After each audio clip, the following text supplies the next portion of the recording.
বন্ধুরা রান্নাবাড়ি হলো, খাওয়া দাওয়া হলো। এদিকে খাওয়া দাওয়া হয়ে গিয়েছে, কিন্তু কাজকর্ম এখনও সেরকম হয়নি। আর কারেন্টটা নেই, ওই জন্য ঘরের মানে অন্ধকার অন্ধকার। এই যে রান্নাবাড়ির কাজ কমপ্লিট হয়ে গেছে, রান্না করলাম। তো রান্না করে ও খেয়ে দিয়ে চলে গেছে।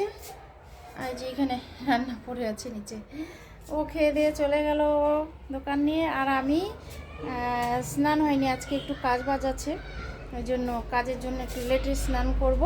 তো কাজগুলো করব, তারপরে স্নানে যাব। তো আজকে এখনও মানে সকালটা আজকে মানে সকাল সকাল স্নান হয়নি। আর এখানে এই যে কি বের করে রেখেছি লঙ্কাগুলো, ওই লঙ্কাগুলো এখন ইয়ে করবো, বটা সারাবো, বটাগুলো ফেলবো। তারপরে ছাড়াই টাড়ায় যাবো, একটু ধোয়া কাচা আছে, ধোয়া কাচা করবো। তো ধোয়া কাচা করে তারপরে স্নান করব। তো মিনি ব্লগটা কেমন লাগলো কমেন্টে জানাবে।